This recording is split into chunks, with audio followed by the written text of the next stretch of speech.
एक बार एक महात्मा किसी नगर में से होकर जा रहे थे। संयोगवशात एक दुष्ट आदमी सामने से आया और वो क्रोधित होकर पीटने लगा। बहुत मारा महात्मा को, मूर्छिता हो गए महात्मा, इतना मारा। बहुत दुष्ट स्वभाव के भी होते, वो जमीन पर गिर गए। मारने वाला चला गया। कुछ श्रद्धालु आए, उनकी बड़ी सेवा की। जब होश में आए तब पूछा, महात्मा जी किसने मारा आपको? बोले, जिसने सेवा की उसी ने मारा है। जिसने सेवा की? वो कहा, महाराज आप तो मूर्छित थे, हम लोगों ने तो सेवा की है। बोले, बस जिसने सेवा की उसी ने मारा, दूसरा नहीं मार सकता। महात्मा जी ने कहा, जिसने मुझे पीटा वही सेवा कर रहा है, जो सेवा कर रहे हैं इन्होंने ही पीटा है। वो तो बड़े घबरा गए कि महात्मा पागल है क्या। तब उनके शिष्य ने जब सुना तो आए वहां दौड़कर।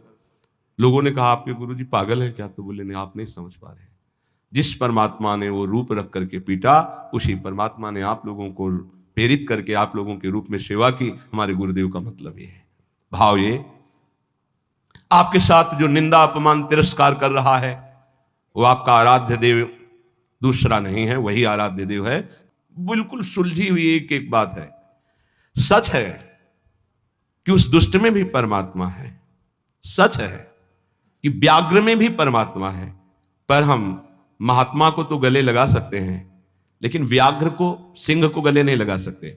ऐसे ही हम मानते हैं कि दुष्ट में परमात्मा है, पर दुष्ट पुरुष में विद्यमान परमात्मा को केवल भाव द्वारा प्रणाम करके उससे संभाषण और संग कदापि उचित नहीं है। जैसे सर्प में भी परमात्मा है, सिंह में भी परमात्मा है, तो उसे गले नहीं लगा लेंगे। एक एक वचन अमृत है। अगर ये धारण कर लोगे तो आपका भजन बचेगा और पचेगा और बढ़ेगा।